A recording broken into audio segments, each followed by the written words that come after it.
Hello, everybody. Welcome to episode number 77 of Into the Fire, coming to you live from Tulsa, Oklahoma. What a week. It's great to be here. I'm so glad today is Friday. You have no idea. I'm very excited. Today is Friday, December the 12th, 2025. We've got an extraordinary guest, Dr. Teresa White. She goes by Lily, and we're not related, but I do like the name. That's great. We're not related that I know of, but you never know down the line. She's from Montana. How cool is that? I could have got a local forensic anthropologist from here, but no, I'm not going to go local. I'm going to go big time. I'm going to go to the big sky country to bring on somebody that's really epic. And let me turn that off. My monitor here, my little alarm. So welcome everybody. It's good to be here. And hopefully everybody's getting closer and closer to the Christmas spirit. I didn't mention this the last week. I kind of wanted to mention something real quick, or I did mention something. I wanted to mention about a few books that I thought would be really good reads, that I had a stack of them sitting here on my table, and I meant to mention them. And a few books, this is my go-to all-time favorite, Helter Skelter by Vincent Bugliosi. If you're into true crime books, it's the number one book in my opinion. And then some other Manson type books, which this is a Member of the Family by Diane, also known as Snake, but Diane Lake. I'm trying to get her on. I've actually wrote her publisher and the person that co-wrote this book, and I haven't heard back yet, but I'm trying to get her on. How cool would that be? And then this one here, which is a really fascinating book, and this one's I think this is out of print and it's really expensive, but you can still kind of find them around. And it's co-written, I think, by Charles Tex Watson. Really interesting account of the Manson murders from his words. There's a book that came out recently. If you like reading the dictionary, then I would recommend this one. To tell you the truth, I wasn't that crazy about it. First of all, the print is way too small for me, but that's that. I also wanted to mention another book that I told Kathy Kleiner Rubin, one of Ted Bundy's victims from the Chi Omega sorority house. I was messaging her today, and I told Kathy, I said, Kathy, I'm gonna tell people, check out her book. She just had this published, and she's great, and I love Kathy, and I want her to sell a bunch of books. So look for it. And she's a serial survivor. That's what she calls herself, and I love it. And so it's a good book. So check it out. There's nothing like talking about getting some murder books right around Christmas time, right? But as a homicide guy, that's what I do. So the other thing I wanted to mention too, for those of you, and I'm going to make another mention of this, for those of you that live in the Tulsa or Northeast Oklahoma, Kansas, Missouri, Arkansas, Texas, I will tell you there's a couple of people that are flying in from Hawaii for this, believe it or not. I can't believe it, but they are. And I know that there's a couple coming from south of Oklahoma in Texas. But I'll be speaking at the Jewish Center in Tulsa, January the 23rd. There's the thing. I've got a link up on my Detective Jason White Facebook page. Everything, when you see that general admission is $25, let me tell you something. I'm not getting a dime of this. 100% of this is going to the museum effort. The Tulsa Police Department and the retired group of officers from our organization, they are putting together from scratch a museum. And if you can't go to it, then maybe you'll find it in your heart. Send $1 or $5. There's a spot on there. I don't have any connection to that whatsoever, but there is a spot on there that you could throw them a donation. And if you do decide to show up, we're going to be going from 5 o'clock. The doors open. There'll be a meet and greet. I'll sign stuff for you. I'll take photos. All that stuff. I'll do all of that. And then we'll get going at 6 o'clock straight up. No kids. It's got to be 18 and up. I show real life stuff. So we can't have a kid showing up and people freaking out. So it's 18 and up. I promise you will be blown away. It's fantastic. And like I said, check out my Detective Jason White Facebook page. And then in addition to that, and finally, before we get to her bio, check out my TikTok. Amanda, throw those QR codes up there if you don't mind, if you can find them. That's for, I think that's for my Instagram page. All you got to do is click a picture on that and follow that Instagram page. I put different things up on each one of those, and that's my TikTok one. And don't worry, I'm not going to be doing anything really stupid on there or anything like that. I still work in this business, so I have to be careful. But I do like to put fun videos up there and interesting stuff. And you never know what you're going to see in the near future. So actually, Reggie Warren, the guy that I work with, he's like, hey, my buddy up in Chicago, he said, you put some video up there. And I said, yeah, I did. And I'm just having fun in life. So just, if you don't like it, turn that channel. And he didn't say he didn't like it, but believe me, when you work with a bunch of cops, trust me. Good. I appreciate you being there, Amanda. That's great. I want to see you. And that's not Amanda from Canada. That's Amanda from somewhere else. So I would love to have you there. I'd love to see, I see Steph's in the house. I see a lot of other people. Darren, my cousin from Washington State's here, and a lot of other people. So good. Let's get to this. I don't want to waste any more of this brilliant anthropologist's time. Just is really exciting for me because it just really is pretty exciting. I got to get to her bio here because I had to switch something up before we got going here. And we're going to have fun. We're going to go for about an hour and 10 minutes or something like that, or a little longer or less, who knows, depending upon what she wants to do. And hopefully you guys are going to have a lot of questions and so forth. This is fun. This is somebody that deals in bones, and that's always really, really interesting to me. And so give me a quick second. I'm sorry.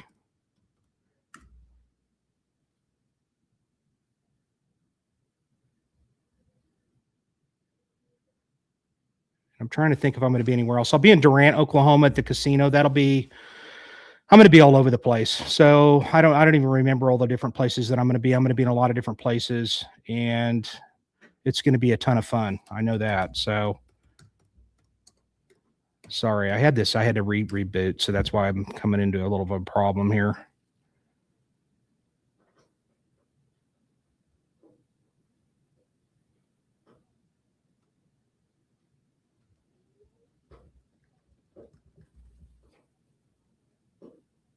Sorry. Yeah, we'll get to it here in a minute. I can't find it. Let's just bring her on. Hey, Teresa, come on right quick. And just tell us about yourself. I'm sorry. I had that pulled up before. That's okay.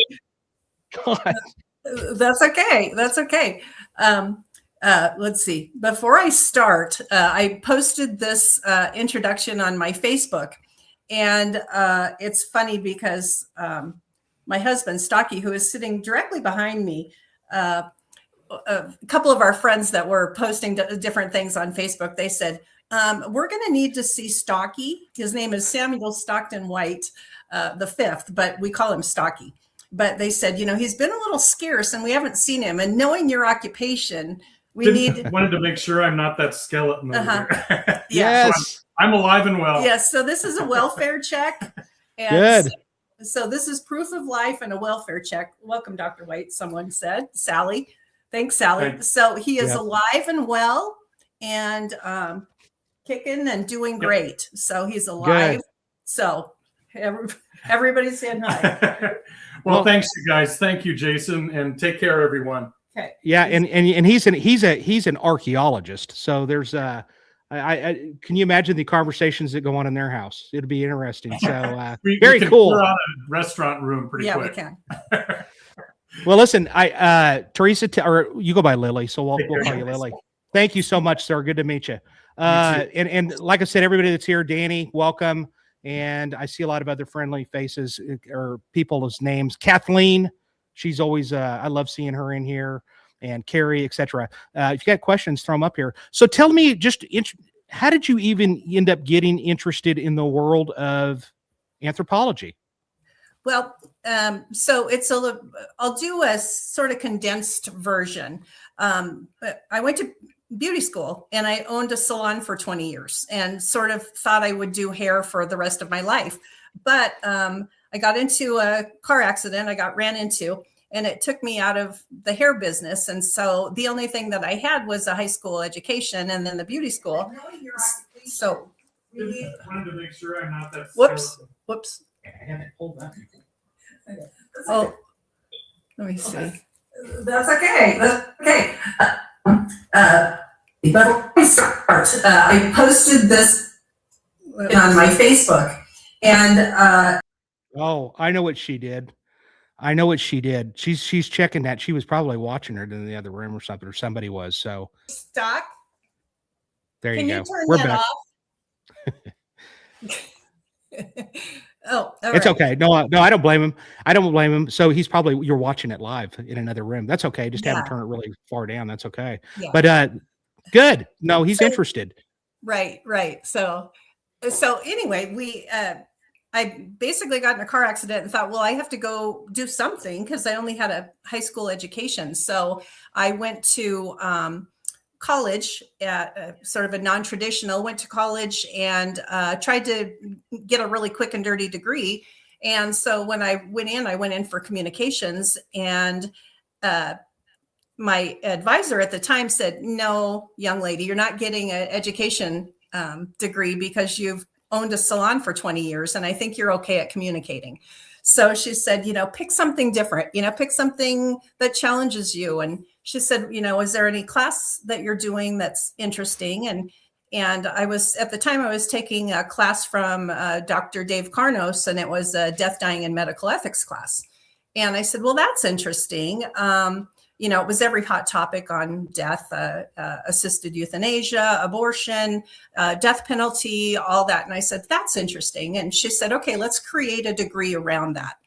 And so I ended up sort of just creating some internships, things like that. And so one of the internships that I did was a internship with the coroner's office in Billings, Montana, Yellowstone County. And what I did was a couple of days a week, I would just shadow mostly the deputy coroner. And so he would take me into every situation and, every angle. And I would see things from the cases to autopsies to, following cases around. I can't seem to shut this stupid thing off. And so I would follow him around. He would do the death notifications. Oh my goodness. Sorry about that. No, TV no worries. back on. Well, that's the smart world we're living in. Believe me. Yeah, it sort of beats me. So what I did was I traveled around with this deputy coroner and just sort of figured out the world. And I thought maybe what I would do is run for coroner. And then I thought, well, if I run for coroner, I don't really know anything about the human body. So I went to school and did my, I thought, well, I need to know how the body, what happens at death, and, what happens when we decompose and all of that. So I thought, well, I'll get another degree in forensic anthropology because, that's sort of what I'm looking at. So I did the undergrad degree. And then my master's degree I did on basically decomp. I was looking at decomp in Montana, because at the time they had, the body farms, Dr. Bass and down in Tennessee, they had that body farm. And so a lot of the human decomposition, like sort of what we were used to or postmortem interval, updates, things like that were done for like humid areas. And so what we were seeing in our area was a lot of like mummification, but we're in a fairly semi-arid area. And so I thought, well, our decomp looks different than their decomp. So let me do some research on that. And so my master's degree sort of focused on more of, sort of the what happens in a semi-arid area. And so I looked at decomp, but I also looked at forensic entomology. So half of my study was kind of in sort of collecting entomology and sort of studying, how good the postmortem interval estimates were using forensic entomology. And so it was sort of half and half. And then I went on to get my PhD in the cultural realm, which I will pause now because I feel like I'm just blah, blah, blah. Well, so you were studying a lot in basically, that's you and your husband right there. You were studying a lot in basically bugs and bones is what you were doing. Yep.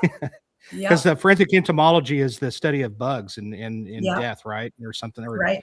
Yeah. So interesting. And then from there, you man, this is kind of an interesting. So you really never even thought about this when you were growing up. This was just kind of you actually had a high school, or you had a college counselor that actually was doing their job. and Yeah. they actually were seeing some things in you, and they thought, no, you need to do this, and obviously they knew what they were doing because they put you Well, in the right path. I was always a very weird kid, no doubt about that. I mean, I like to look at dead things, and I actually, in like sixth grade biology, I think, in one of I think my science teacher's class, you would write your own obituary, which is interesting. But I wanted extra credit, so I went to the funeral home and asked for a tour, and so this weird kid started early.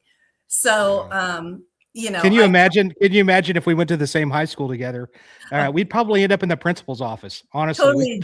total Or in geeks. counseling. Yeah, for Right. sure. Absolutely. So Right. so you do this, you go on there, you go on to get your PhD. And how long, just for the person that's watching this, if they were like, hey, man, this is fascinating. There's not really an age limit. I mean, obviously you were able to do this at any age. And so matter of fact, I had talked to her just briefly.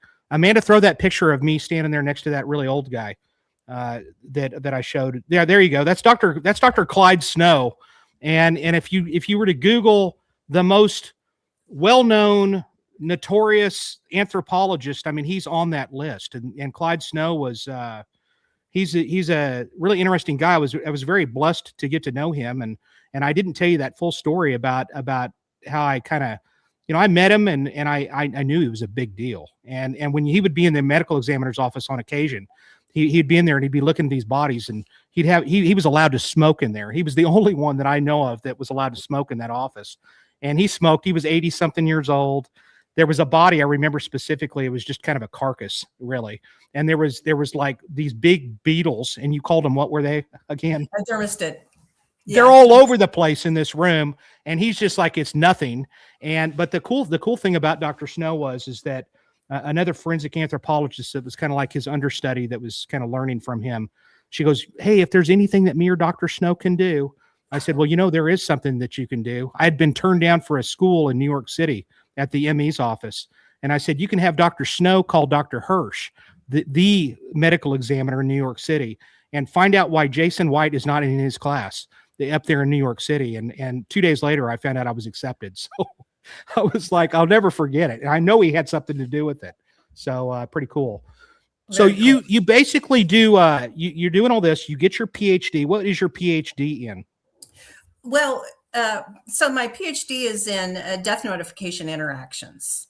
So it was interesting because I work a lot with, police officers and medical legal death investigators, people like that. And I go to a lot of coroner conferences. And so I've always said to them, what can I help you with as sort of a forensic anthropologist? What can I help you with? And, they've said, well, Lily, we obviously need help with the bones, and trying to figure out human, non-human, is it a bone or not, those things. But they said, the other thing that you could help us with is the emotional part, or, sort of the cultural part of, sort of, death investigations and that. And so it just, I thought about some of the, sort of following, the deputy coroner around, and I thought, oh yeah, because I could see times where they were having tough times and just wouldn't ask anybody, or it just sort of, they went on to the next day. And I had a particularly sad one day that I was shadowing this deputy coroner, and he gave a notification, and I was there and watched, and the people were accepting it, and he did really good, and it was just hard, like all of them are, and so we walked out, and he'd been doing it, I think at that time, for like 27 or so years. We walked out, and he said, I effed that one up. And I said, oh, no, you didn't. You did fine. And he said, no, I did. I really did. I blew it. And I said, well, I didn't see anything, and I didn't sense anything. And I was trying to tell him that, and it was perception. And I learned a lot from that point, that he felt like he did so that was his perception, and that was the feeling that stuck with him. And it also made me think that, gosh, if he felt like that, then how did the family really feel? I mean, was I not seeing what I was seeing, or, so it was perceptions. And so I went back to that day a lot, and I thought about it. And so even though I was studying the physical and the biological part of decomp and bodies and measuring skulls and, and helping people with that, I still, in my mind, it was still, I still need to do something about helping with this really, really hard part of the job, and that's what did it. That's what's kind of extraordinary about you, is because, and I'm really thrilled that I called you and I messaged you, because you are, you have multiple roles. I mean, not only are you an instructor, that some of the classes that she actually teaches, believe it or not, it's pretty amazing. I mean, she teaches class on, basic human osteology, which is the study of the bone, but she also does clandestine burials, which is shallow graves, which is exciting. And then when I saw on there that she does the death notification interactions, and I actually do that when I'm speaking about death investigation as well. And you just a bunch of different things, recovery of scattered and buried human remains, etc. There's just a laundry list of different things. If you wanted to see the different classes that she actually is involved in, you could go to Tritech Training Forensics, but just type in her name, Dr. Teresa Lily White, and you'll see the different classes that she actually is involved in. And not only that, but Amanda, throw up her book. Her book, this is a book that just recently came out, and you guys just did this project, and this is a textbook, really. I mean, it's big deal. Tell us a little bit about what this is all about. Well, let's see, I have it behind me. I'll grab it. Yeah. So it's, my husband Stocky, that just gave his, proof of life appearance. He helped out on that. He did the third one as the archaeologist and helping to preserve the remains. But so the first two parts, it's basically a field guide on how to identify, recover, and preserve human skeletal remains. And so the first part of this book is all of the bones, of the body, and we do the adult bones, and then we do the comparison between, sort of that growth between infant to adult. And then the last part of the bone is sort of human, non-human, because I get those calls a lot, and they'll send me a text message and they'll say, Lily, human or non-human? And I'll very quickly look at it and say, non-human, you can, toss it, or, if it's an area where it was poaching or something, then yeah, you're going to have to contact somebody else. But so the second part of this book is actually how to do a recovery, and of both skeletal remains and buried human remains. And it sort of was just our dreamed up by me and another forensic anthropologist, Dr. Hillary Parsons. And so we've taught some classes together and just have had a really good working relationship for, 10, 15 years. I don't exactly remember how many, but we do a lot of classes together. And at one point we had somebody from the CRC Press, Mark, say to us, hey, you want to write a book? And we're like, well, I don't know what book. And then we're like, yes, we do know what book. It would be a field guide that was directed to like detectives, medical, legal, death investigators. And so we wanted something that was sort of picture heavy and, like not very many words. So it's like you can flip through there and actually, do these recoveries with this field guide. So that's what we did. And so we're really excited about it. We took all the pictures for it, and we're really proud of it. So as you should be. That's a big deal. Yeah, and it's exciting to have something like that. Now, mind you, to the listeners that are out there that are police officers throughout this country, that doesn't give you, just because you get this book, call the anthropologist. They need to be there when you're doing these, when you're excavating these individuals. And the beautiful part, and I don't know, I'm pretty sure you're probably the same way as it is here in Oklahoma, but that's great. They'll let you get gloves on, and they'll let you put on a bodysuit. They'll let you help. Absolutely. They will help you. They teach you, and it's fun. And it's fun for people like me, and you know the type. There's some Yeah. that no way. Right. But no, this is interesting stuff. Thank you, Kimber. I appreciate you being a fan of me, and I appreciate all the people that are in here that are fans of the show, because I really need you to show up. That's great. So that's good. So you do all this other things. You talked a little bit about, all right, so you finally get your degree.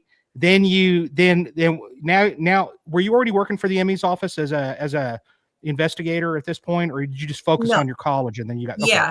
Yeah, mostly just the college, and and it was kind of interesting because I did the master's, and well, I did this sort of the undergrad, and so it was sort of a truncated undergrad because I had already had the graduate degree from or I already had the undergrad degree from another Montana college, and so I had to go a shorter amount of time, like 40 credits, to get the undergrad degree. And so then I, sort of pretty quickly did my master's. And then while I was at it, I thought, well, I'll just finish up with, the PhD. I mean, you're already in it. Your head's already in it. You're already in so much. You're already in so much debt. What's another? Yeah. Why not? And we both did it at the same time. We actually graduated at the same time. So we were, it's like we were living in a little apartment. We started in a studio and then went to a little bit bigger apartment in Missoula, Montana. We went to University of Montana, go Grizz. And so we did, that shtick for as long as it took us to graduate. But it was really interesting because when I was doing the, physical anthropology, and I wanted to move to the cultural. And we talked about cultural anthropology a little bit before we started this. And it was kind of funny because what happens is there's an anthropology degree. And so what happens is with an anthropology degree, there are 4 things underneath the anthropology degree that you can work in or study in. And so one is archaeology. The other one is linguistics. Then there's physical anthropology or biological anthropology. And then there's archaeology.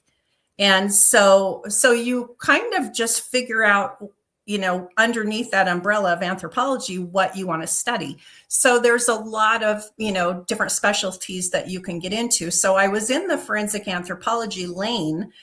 And I, went to, different professors and people at the University of Montana. And I said, so I want to go in the cultural realm. And they're like, nah. I said, oh, but I really want to go in the cultural realm, and they're like, well, you're a forensic anthropologist, you stay in your lane. And I was like, I know, but, I don't want to stay in my lane. And, it was kind of interesting because I made a slight segue before I went to the death notification lane. I initially thought that one of the things that I was also interested in was equivocal death. And so I was, which means what? What does that mean to the viewer? Oh, well, so it's death that you can't really determine with, so is it accident? Is it suicide? But I was looking at sort of like autoerotic death. Oh. And yet another bizarre area, Lily. Yeah. So I did basically researched it for, I don't know how many months and sort of did a 40-page lit review on it. So a couple of my, one professor in particular said, yeah, I like the idea, but I don't think you're going to get past the institutional review board. I don't think there's going to be any way that they're going to let you observe, autoerotic asphyxia. So I'm like, well, I mean, I'm sure you probably watched a video or two of it actually happen where somebody died. I mean, yes. And it's not a pleasant video to watch either. No, it's not. And that's happened because people have videotaped themselves while they're doing their thing and they slip and that's all she wrote, man. But Dr. It's not fun to watch. Have you ever gone to a talk by Dr. Emmalou? No, but it sounds like something I'd be interested in for sure. Yeah. She retired from, I believe, Miami-Dade. And so she's done, quite a few presentations on that. And So I've ended up giving, like American Academy of Forensic Sciences, we did a panel on it where I presented, sort of my research with the lit review. And then I did it with a pathologist and a forensic psychologist and a crime scene investigator. And we did a panel together and sort of just talked about it. But basically, they said, Lily, I don't think you're going to get that done. I mean, present it, at a science conference, but yeah. Let me ask you a stupid question that I really don't know the answer to. Okay. Do females ever do anything along those lines, or is that? Yep. Okay. It's both. I did not know that. Yeah. I did not know that. And it's interesting because, the thing that interests me was that, a lot of times, and before people really understood what was happening, they were listing a lot of these deaths as suicide when they weren't. It was an accidental death, and it was sexual asphyxia for autoerotic, stimulation that went wrong.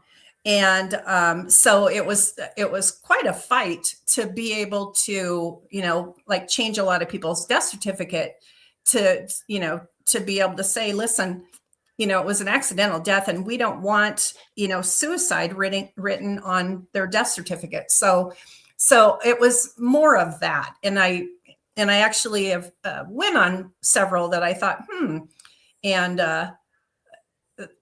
at the time, the coroner ruled it a suicide. And I thought, I didn't agree. I saw all the signs of autoerotic and mirror and the different things around.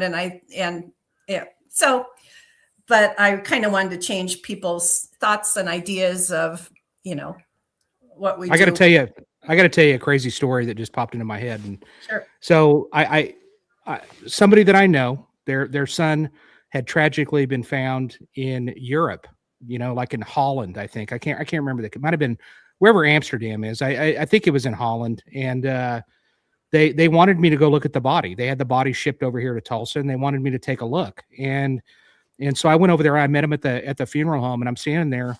And it was kind of cool because the casket was like, it almost looked like a vampire could be in it. They was like a wooden box shaped like what Dracula would crawl out of. You know what I mean? Right. real cheap. And so I'm looking at this thing, and I'm looking at this guy, and he had the neck wounds and all this, that, and the other. And I'm just kind of looking at this. And then the funeral guy, and I don't know what his role was, but he's kind of like a funeral director or whatever. And he goes, yeah. And this is the family's there too while this is happening. And he goes, yeah, it looks like autoerotic asphyxia to me. And I'm sitting there I'm looking at this guy like, whoa, wow. He just laid it out there. Well, it turned out honestly, because I'm sitting there going, how in the heck does he know this? And so it turned out that's what it was. I didn't, the authorities from back there in where Amsterdam was, they actually do their investigation. They actually ruled that that's exactly what it was. But I was like, how the heck does this guy know that? But all right. Right. Crazy. Right, yeah.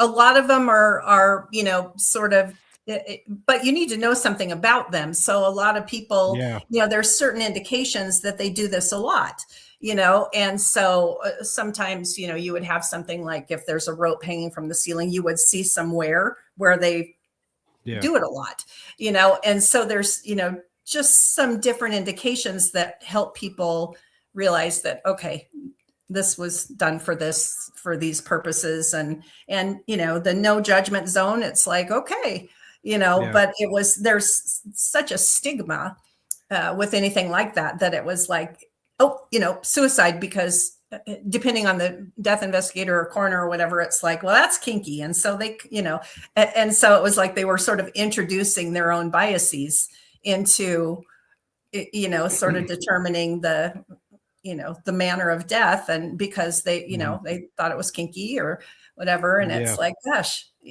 I mean. Yeah. And a lot of times people get cut down by the time we get there anyway on those kind of deals. Right. So I'm sure that they may try to, who knows what goes on to that scene before we get there. Right. Interesting stuff. So from there you end up doing this, and you finally get a job so you focused on school, you get through school, you get through all of that. Then where do you end up working? do you work straight for the ME's office, or do you have a medical examiner or coroner system, or both? We have a coroner Montana? system, Okay. and so we have two. We have our main medical examiner's office is in Missoula, which is about an hour and a half north of here where I live. And then we have another one in Billings, which is about 7 hours away. So, pretty far apart in a really large state. So, mostly it's the coroner system. And so basically what we did is we started our business in 2013. So we started that when I was finished with, or sort of doing the master's degree, and sort of started helping and working with people and looking at cases at that time. And so then basically I knew that I wanted to teach sort of these short courses or whatever. So I just have been doing that. So I teach those for TriTech and for our own business. So I do some short courses for Bone and Stone as well. And then I also do deployments. So I work for DMORT Region 8. So I get deployed with them when they need it. And I also do some deployments for Kenyan International Emergency Services. So I just returned, a couple weeks ago, I guess, I was deployed for the UPS crash. Oh, and wow. So, okay. Yeah. And have also deployed with them for a lot of COVID, couple different times with COVID. Initially, first with them for COVID when it was first happening in New York. And I think at the time there were 4,000 deaths. And so I did that, and then deployed another time for DMORT, which is, there was the COVID for New York. And also deployed for DMORT down to Albuquerque, New Mexico. And we did more COVID at that time. That was a couple of years later, but they had some cases that they hadn't settled yet. So we helped them sort of find loved ones and, do these sort of notifications and things like that. So I'm basically on call whenever they need me. This last one for UPS, they called, and I think in 2 hours I was at the airport. So it's really fast. You have a ready bag and you just go and it was a crazy accident. I mean, it's just a crazy situation. Tell everybody what DMORT is, what it stands for. I know there's a mother load of different roles that you can do it with them. So, and she kind of touched upon it. You go to big disasters. 9/11 would be something that if you were doing that at that time, you would have for sure been going to the Pentagon or the World Trade Center deal, et cetera. Yeah. But so what is DMORT, and how does one get on it? So DMORT is basically, I'm not sure what I'm forgetting right now what it stands for, but it's basically Disaster Mortuary Services. And so, we're there's quite a few of us that we help with ID. So there's a lot of forensic anthropologists, there's medical examiners, medical legal death investigators, odontologists, funeral directors.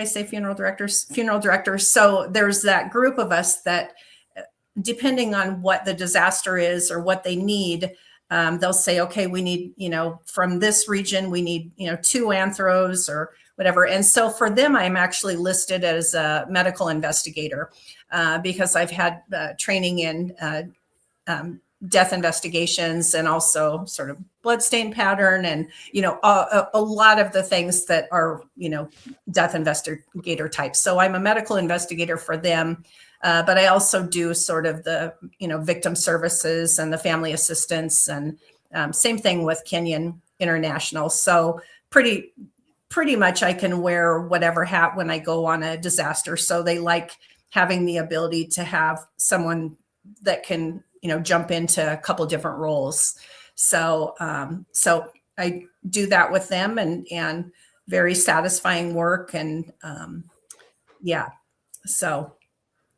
It's interesting because I've known a few people that are a part of that, but not very many. And I know that there's people all over the place. I guess that they just don't have any homicide guys. I mean, I don't know what we would do, maybe victim services or something, but I don't know. Do you know of any homicide people? I mean, I don't know how long you've been on, but Well, it's funny because I know that my team, I approached them in like 2013, and they said, do the FEMA classes and, fill all that out. And so then there was like a hiring freeze for like 7 years. But then in 2020, basically, interestingly, I think shortly before COVID, they said, okay, we're going to start hiring people again. So right away, my two folks got in touch with me and said, hey, Lily, we want you on, and you're going to get called more often if we put you down as a medical investigator than with a forensic anthropologist. They said, unfortunately, people tend to think that the forensic anthropologists go only for like the bones, but we go for decomp and we're able to help take DNA samples, and so there's a lot of different other things like we teach people sort of the difference between human tissue and non-human tissue, or like osseous versus non-osseous tissue, or we can look at human versus non-human remains and be able to differentiate between the two, which is another couple of the different classes that I teach. Is a lot of death investigators or scene investigators say, these bones are so close, and, they'll send me a picture and they'll say, I think this is a human femur. And it's like, it's close, but it is not, so we help with that too. So if you've got a big, a flood or a airline crash or whatever it happens to be, an avalanche or whatever, we can help with, differentiating or telling the difference between, these different bones pretty easily. And then also how to recover them and document them properly, and, photograph and all that, which one of my kind of the part that I like to push a lot with scene investigators is that before they were sort of understanding that the documentation is really important, the same way that you document your evidence on a scene, your skeletal remains are evidence as well. So I can't tell you how many investigators or coroners or whatever would bring in bones into the office, and it'd be like, what are you doing? You don't take evidence away from a scene and bring it into the office. So it's like, no. So they're getting really good about it, or they're actually asking, to have a class and be able to say, how do we do this? Or, help us understand how this works. Danny Couples, that's in here. He's watching. He worked as an investigator down in Tennessee, and we I don't know when you were in New York or not, if you had an opportunity to visit the forensic laboratory there next to the medical examiner's office. Did you get a chance? Yeah.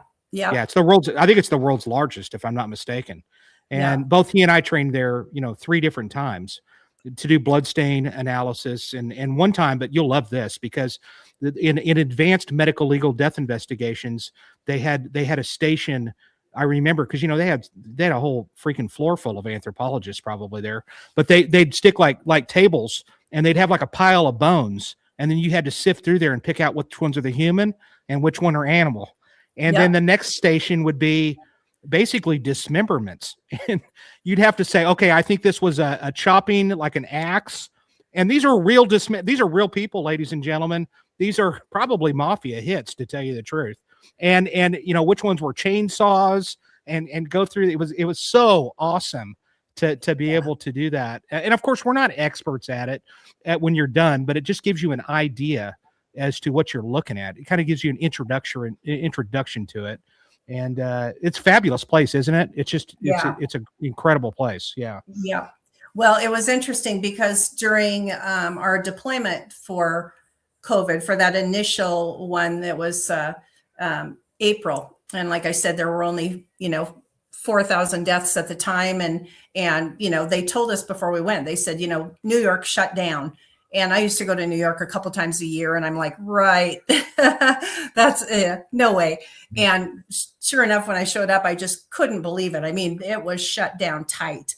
And the only people that would be on the streets were people in scrubs or whatever. But so our, basically where they did the temporary morgue was close to the medical examiner's office. So it was down there on like from 23rd to like 26th and 1st. Yeah. Yeah. And so it was just sort of out, and it took up several blocks. And then when that got filled up, then we went out to Brooklyn and sort of, took the bodies out there, or we would be midnight. I was at the midnight crew, or from 7 at night until 7 in the morning. And we were running the whole time to the different boroughs and picking up. I can't imagine. I can't imagine. I mean, did you get COVID? I think I still have brain fog, and it's going to be my excuse forever now. But I didn't ever get symptoms. I didn't, have any of that stuff. But I got a lot of, that kind of. But I didn't ever get sick. And we were pretty careful. But you can only be so careful. We would suit up and. It was interesting because none of us knew what we were going into, so it was like, oh my God, we're all looking at each other like, oh, we're crazy. And I had everybody worried sick here at home. And, and they were like, you have no idea what's going on. And of course we couldn't tell anybody because they were like, keep your mouth shut. Don't, no pictures, don't say anything, and so it was just really, really quiet and tight. And so our nights were, we had a van, and then we had a pickup van. And so they were just shooting us addresses, and we were going. And so it got a little bit spooky. It was spooky the whole time, really. But when we were going back to places several times, we're like, weren't we just here? And, maybe it was the apartment down the hall, and, we're looking at each other like, huh. And what would happen was our different Kenyan team members, Kenyan International Emergency Services, our team members would go with like 3 to 5 National Guard folks. And so we would just go to these locations and then just remove bodies all through the night. And we just, we did it quietly. And for the most part, a lot of it, families were there and they were confused, and they're like, what is happening? And we didn't know what was happening. And so here we come in, we pull up and we put our Tyveks on, and, we come inside, and here's, 4 people with their Tyveks on, and we've got masks and full suits. And then we would go outside and we'd take off our Tyveks and, use our sanitizer and stuff. And people started watching this happening because we were the only people on the streets. We were, the streets were so quiet that it was these vans and these rental vans driving around picking up bodies. It was apocalyptic. And so people were looking down. And so when the kids would disrobe off of their Tyvek suits, they had military scrubs on. So I remember a lot of people that you could hear kind of that would follow us outside, or, they would find out what the heck we were doing with these bodies. And then they would be like, it's the military. And, they were petrified because they thought it was some sort of, weird, bizarro thing that our government was, doing, against people. And so, but it was amazing, and it was an amazing time, and it was a heartbreaking time, and such good people. Some of those military kids were just kids, and I would ask, each night I would get, like I said, a shift, and I would get a group, 3 or 4, and I would say, who here has done this kind of work? And, none.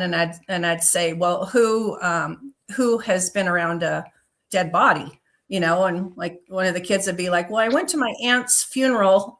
I'm like, well, this is going to be a little different. Yeah. Talk about a crash course. And it's, you're not designed to see that kind of death. You're just not that kind. And I have no doubt that still is memorable to you to another level. Let me ask you, I'm just curious because I didn't even know we were going to get into the COVID end of it. This is fascinating to me to an extent. Now, I know somebody, her name's Dreama. I'm going to give her a shout out. She lives out on the reservation in the Navajo reservation in western New Mexico. So out there, kind of Navajo, Hopi area.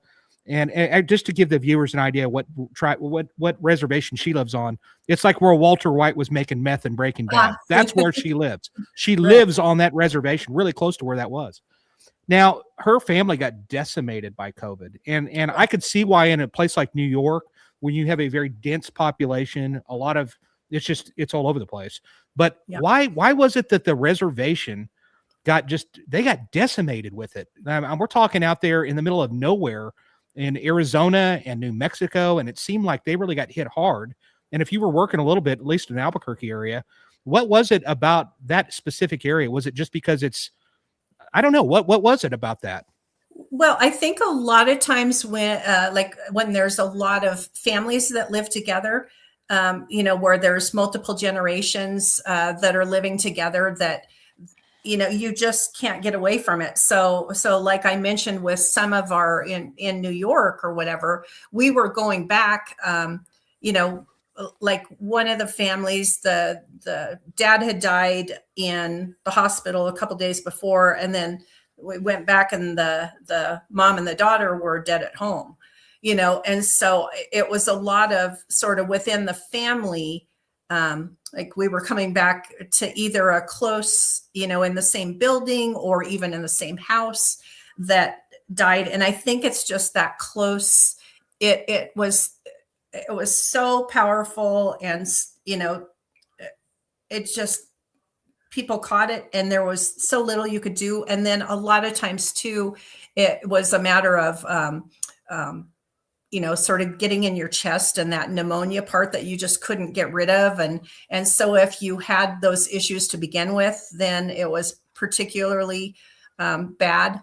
And so I think that could have been one of the reasons, was, a lot of families living together and just, giving it to each other and catching it. And then I'm sure that the resources, the health providers probably weren't, it's in the middle of nowhere. They probably aren't just running up to the clinic. They're out there where they're not getting treated.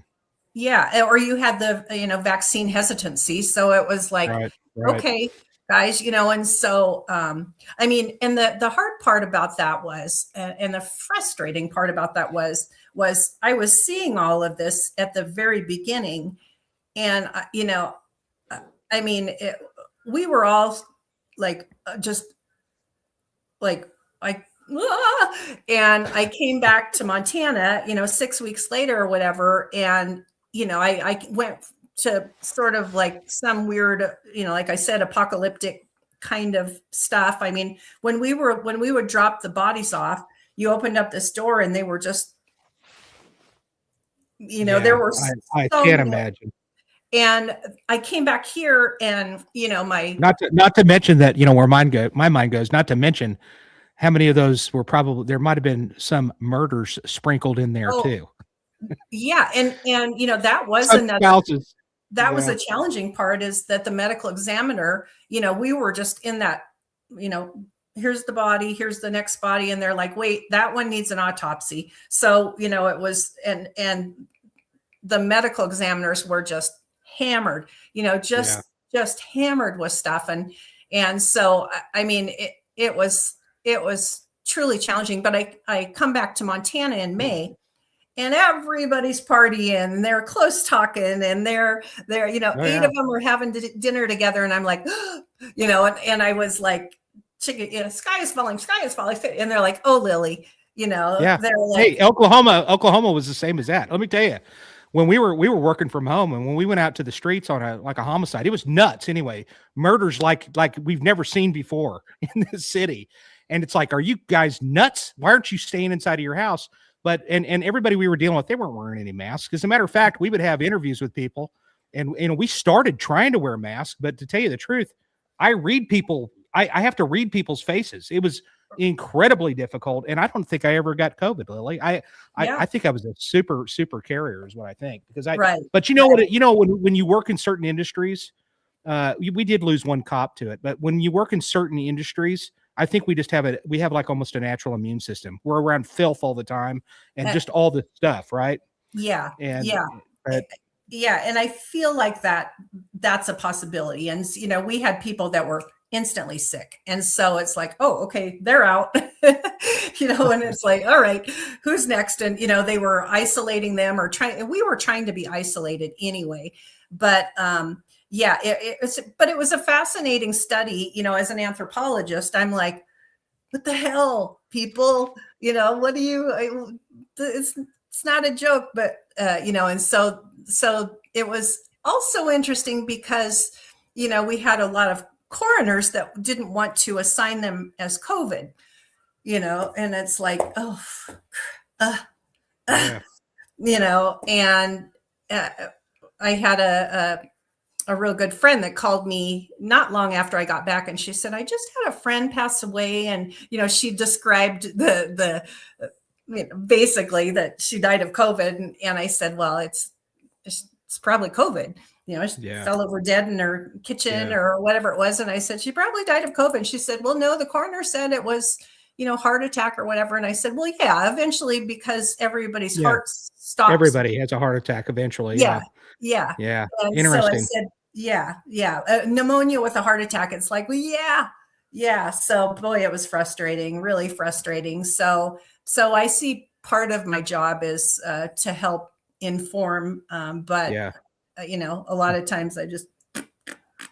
Yeah. Let me ask you this. This is interesting to me also is, well, first of all, Danny had mentioned this, and I'm glad he mentioned it, because what is your thoughts as a homicide detective? I run into this all the time, and I think it's just straight up ignorance, honestly.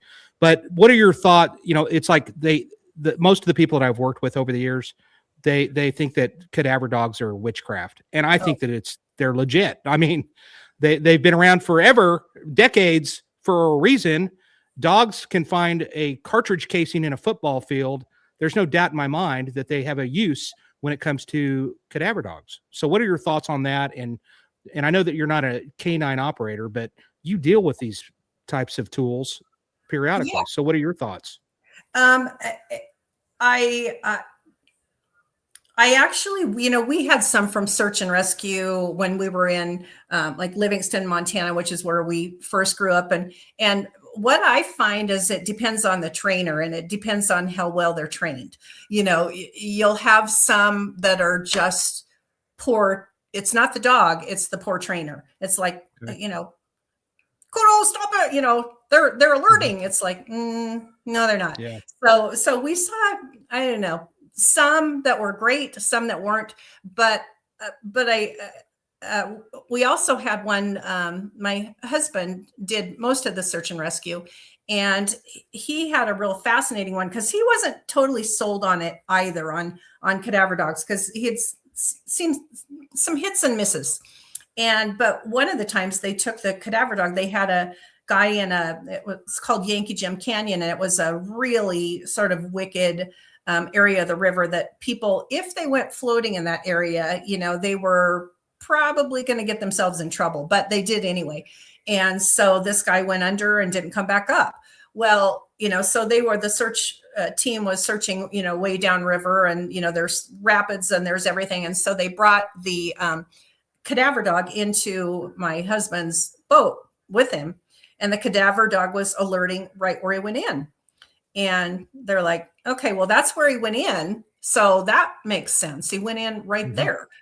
Makes sense. And so then they were bringing different dogs. And so they're like, alert, alert. So they kept alerting on where he went in. And they're like, oh, this is strange. Okay, so not downstream. Well, as it turns out, he went down. This place was called Boxcar Canyon because trains used to go off there, and, the actual train would fall into the water. So it was really, really, really deep down there. And so the kid actually went down and unfortunately drowned and was caught up down there. So he was actually just close to where he went in. So the dogs were right in that case. And so he's like, Stocky was like, okay, well, geez, prove me wrong, because he was there. And so since then, I've seen some other really good handlers. And I think that's part of it, is that sort of the handler has to be really good and, working with the dog. And so, the ones that I've seen recently, I think do a much better job, and the training is really good, and just a lot better training, and they're just a lot better at it. So yeah, I'm good with it. I've seen a lot of good ones. That makes great sense. I'm sure that there's some good stories, and there's others. Yeah, welcome. Yeah, somebody, a sun lover, says that their dog could find a beer can in the middle of a forest. Yeah, that's funny. So hey, up in Montana, you guys deal with a lot of indigenous population, and you watch Yellowstone, and I have so never forth. seen it. Are you kidding me? I have not seen it, not one episode. Well, I've never watched Tulsa King either. So, but I'm yeah. You're missing out. Yellowstone's pretty awesome, but everybody tells me that. It is. So with respect to, I'm sure that they uncover Indian remains from time to time. And what is that? What is the challenges that exist with that in your area? That's got to be something unique that you guys have to notify the tribes. Everything comes to a stop, that kind of a thing. Yep. NAGPRA. Native American Graves Repatriation Act is basically, if you come onto anything that you believe or you even think is, Native American remains, then it's hands off. You get in touch with the coroner, the burial board, and so it's off limits. And we have a way too many missing and murdered indigenous women, especially, but so people are looking all the time for these people, but it's such a vast, huge state where so I'm asking you a big question here, and I don't expect okay, you don't have all the answers, but what is the reason for that? That's a huge. If you knew the answer to why, you'd probably win the Nobel Peace Prize. But I'm just curious, what is the deal with the large number? Because the FBI even has a special task force for this, for missing and murdered indigenous women. Yeah. And what is the deal, and what's going on? I know that we have the problem down in Oklahoma, to not even probably close to Montana, Wyoming, maybe South Dakota. But what, if just kind of have an idea. Some of my guesses are that, is there, first of all, maybe the people that do that think that they're a vulnerable population. And, trafficking or whatever, or people aren't going to miss them, or some kind of crazy, crazy, stupid idea like that. Or, maybe on those reservations or things like that, that people aren't going to come looking for them. They're not going to notice that they're missing, or a lot of times because of, that they're sovereign, a lot of times they won't have that involvement for the other police services. So, so maybe there's something about it that they think that they're going to get away with doing that, because it's not going to involve different authorities, because of the sovereign nature of it, or, I just don't know. It's a really big question, and it's a really big question. What makes them be the victim? It would be really good to have somebody on that is missing someone. There's a gal, I think she did like with her family, did a missing and murdered, or, they're still looking for one of the gals, but there's several that are missing around here that we wish we could find. But I do think some of it, I think even some of the folks from the reservation blame some of their tribal police, things like that, for not doing more, not involving more authorities, or not doing it sooner, in those really, as those crucial 48 hours. If you're not involved early, then, you're so far behind the game that, who knows? And if it's trafficking, geez, and it's a big question. It's a big question. I know that there's a lot of variables, but we're close to Canada. Not that that's a situation, but I I don't know, but that's a great question. It's a great research question for anybody out there that's going to do some research. That would be a great thesis or a dissertation. Yeah, I'm speaking at a like a drug abuse conference at the Indian Choctaw Nation, and they wanted me to touch upon that because of the grant. They want to be able to fund it. Would get me down there, but I was like, yeah, I'll touch upon it, but it's not something that And here where we're at in Oklahoma, we had a Supreme Court decision that basically the McGirt decision. So Oklahoma's a little bit unique. I know that you have tribes. You have tribes in Montana. There's no doubt about it, Oh, yeah. and we do too here. But it's a little bit different where we're all cross deputized with the FBI, U.S. Marshals, the tribes, and we work these cases. So I mean, if somebody comes up missing, we're generally the ones working them. But anyway, interesting. So I want to touch upon this before we get done here today, and a couple, maybe a case or two that you could share that was just kind of a career case for you, maybe of something really interesting as far as a dig or something that you've come across. I know there's probably a lot to choose from, but something that really stands out to you of a case that you were involved in. Yeah, it's kind of interesting. It's not a forensic case, but let me ask you this real quick. I'm going to stop you. Sure. What is it what is the extra part? What makes you forensic? What is forensic, just for the listener here, what is a forensic anthropologist compared to a regular anthropologist? What does really the term forensic mean to the world? Well, we apply sort of bioanthropological principles to forensic investigations. So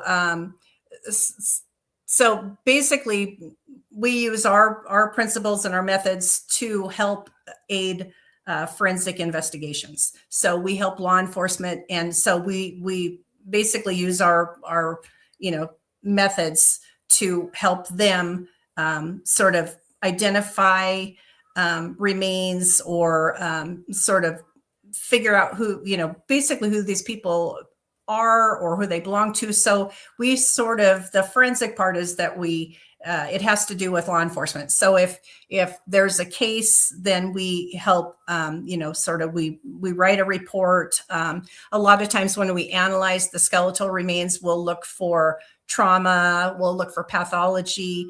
And if you haven't identified those remains, then a lot of times we look for idiosyncratic things on the skeletons. So if we know that maybe, Mary Smith is missing, and so we say, well, ante-mortem, like what happened bioanthropologically in Mary's life that we would recognize. So did she break an arm?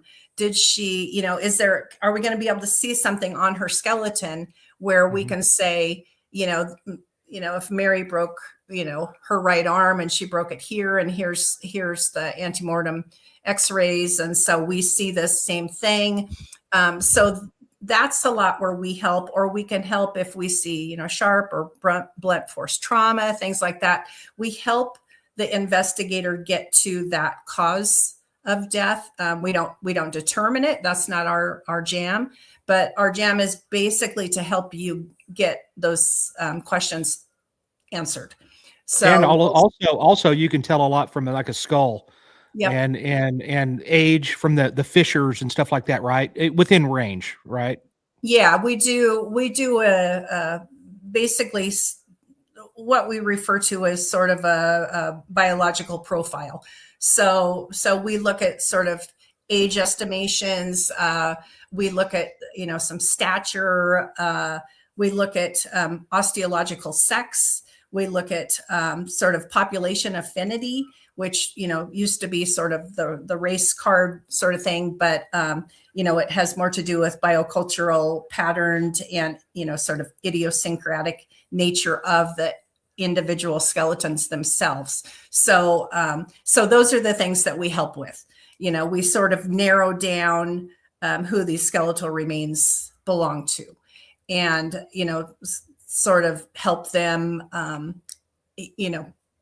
is it, osteologically sex, is it closer to male or is it closer to female? And so we use the pelvis is the first thing that we use. And, obviously they're a little bit different due to birth, And then the next thing that we use is the skull. And so there's different traits that we use that we look at, and then we do like sort of ordinal scores on these to say, this has features that are, more male. This one is more female.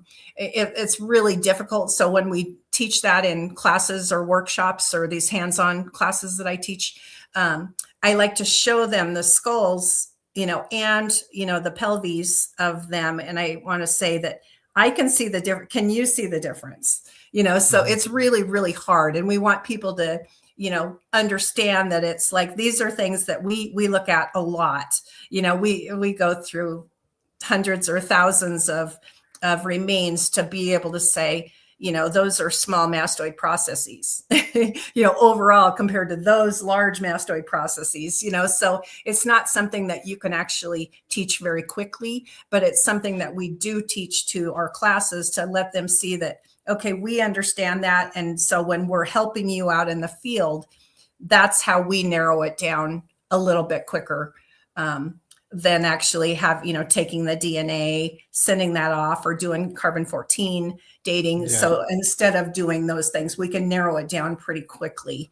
Well, I can tell you from my own experience that they do a lot, and their work is painstaking. I mean, even to the point where, I hate to mention this, but I mean, our anthropologist, I mean, she had somebody in a crock pot for like years, man.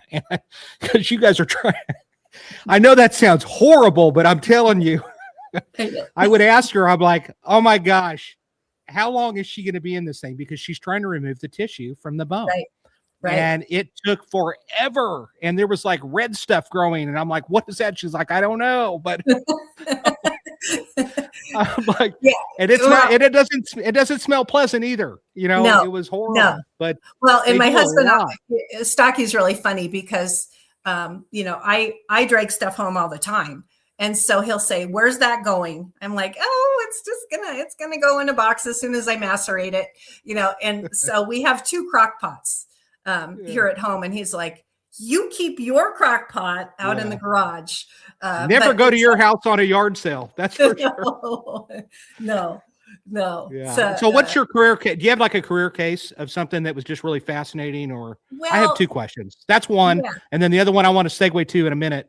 And then we're getting close to being done. I don't want to keep you too long, but has the skeleton changed from, the earliest times to today? I mean, I'm talking caveman times, or early times. Has it evolved into different things? I'm sure they're taller. I don't know. What's the differences? Yeah, it's like, it's not a whole, it's not huge.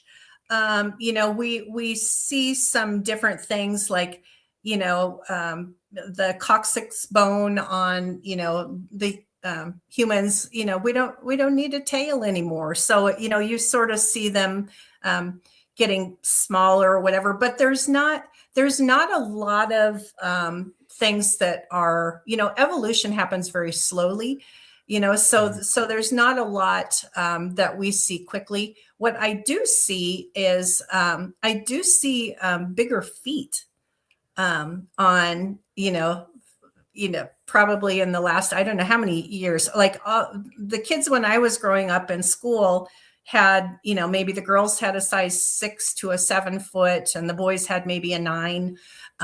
These kids are all like 13s or, they're, and the girls have bigger feet and the boys have, huge feet. And so that's an interesting thing and would be worth, more research, but overall, it's very, very similar, to what it's been like.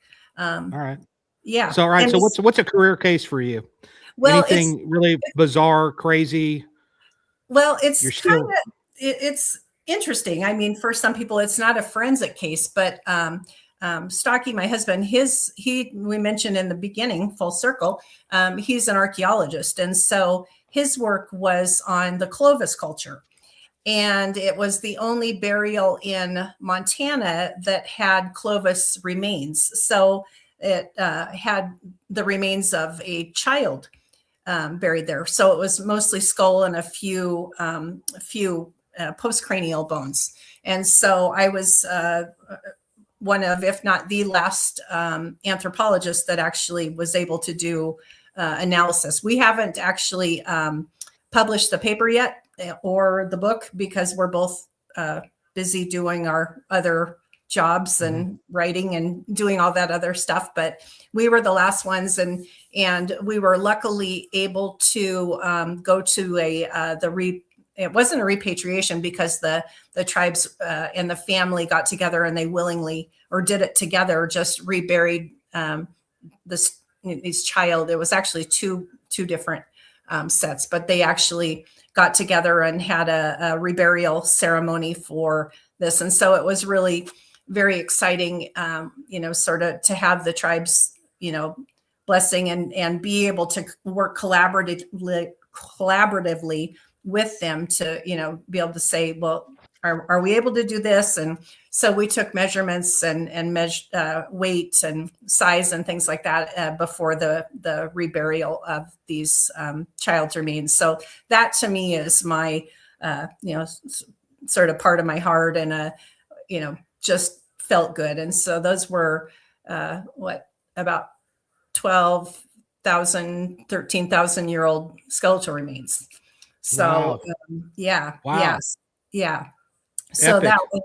that was pretty amazing. Not many people get to do that. So that is always on the top of my list as my big one. And, and I've helped with a lot of forensic cases and things like that. But I just mostly, help them.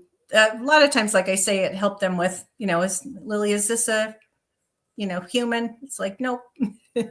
Yeah. So, well, I kind of, when I think of a Montana, I also think that you've probably on occasion, you guys get somebody that's been buried up there in the glacier or something like that, where, Mount Everest, I mean, they've got people that died up on they can't get them down. I mean, so you got hikers that are literally going by human beings that are dead and they've been there for 25, 30 years exposed.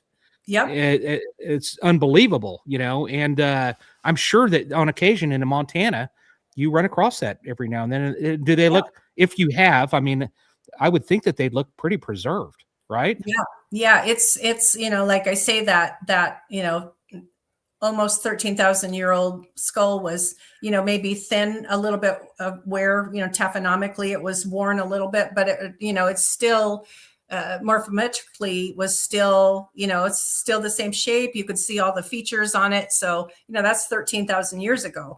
And I've done some exhumations that the people have been buried, 19, 20 years. And one in particular still had like pink flesh. So it's, you're never sure what you're going to encounter. And I do help people. We're talking like a shallow grave. We're not talking like it was about 6 feet deep, and really? it was almost 20 years, and there was still flesh on the skull. So wow. I mean, but they weren't embalmed. They weren't like an embalmed burial, right? Well, they were. Yeah, he was embalmed. So okay. So that was embalmed one, and so. Wow. So it's just, you just never know what you're going to get.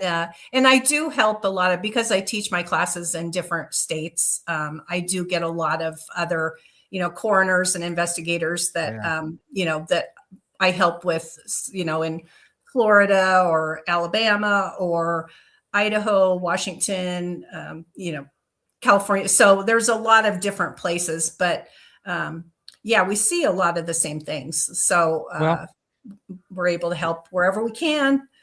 Let's mention your website again for the viewers in the event that they need to utilize your services.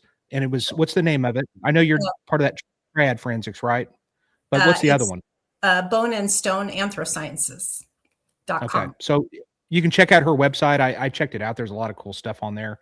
Your book, go to Amazon. It's available if that's the field that you're in, and you're looking to what's a really good school for forensic anthropology if somebody really they're looking to research where do I go to school for? I know they're all over probably, but I mean I say they're all over. I don't know how rare that is.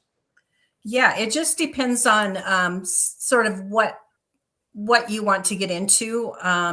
There's with forensic anthropology or anthropology cultural or archaeology.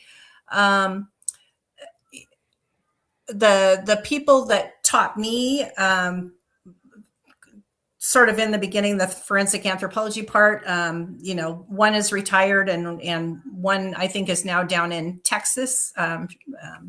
Ashley Cowan is down in Texas, and I'm not sure who's still at the University of Montana. I think there's one that she does a lot of really good stuff on DNA. They've opened up a new sort of DNA, which is so useful now. That's Dr. Meredith Snow. She's at the University of Montana, and I know some good folks that are getting their masters and their PhDs there. There's a lot of different schools, so you just have to investigate what angle you want to get into and see what school sort of specializes in that particular one. So, all right. Well, I appreciate it, Lily. We could sit here and talk for hours, and there's just no way that we could scratch the surface of what she could talk about. I want to thank everybody that's been here tonight. JP, thank you. I think it was informative as well. Carrie, thank you for your comments. Barbara, and just everybody that's hung in there. Shelly, I appreciate the good comments. Tell your friends. What a fun! Doesn't this go by quick? It just goes by so fast, and such a. I hope you had a good time. I'm going to consider you a friend from here on. And if I have it, I know it's great. You can never have enough friends in this world, especially in the forensic community. And weirdos. We are weird. I know. Weird friends. I know. And believe it or not, ladies and gentlemen, I'd asked her husband. Her husband's an archaeologist, a forensic archaeologist. I was like, well, then I need to have you on. And so he'll probably be on down the line. And how cool would that be to have them both having an episode? You can catch this on Spotify, Apple, all of those streaming deals. I would prefer you went to my Detective Jason White YouTube page. So if you're listening to me on Rumble or anywhere, remember, like and subscribe. It takes you less than 30 seconds to subscribe to my page. I appreciate it when you do. Don't worry, I'm not running to the bank with loads of money. You're not making me rich. But what it does is it helps with the algorithm, people. And what that means is that it helps me get viewed more. It helps me get bigger guests.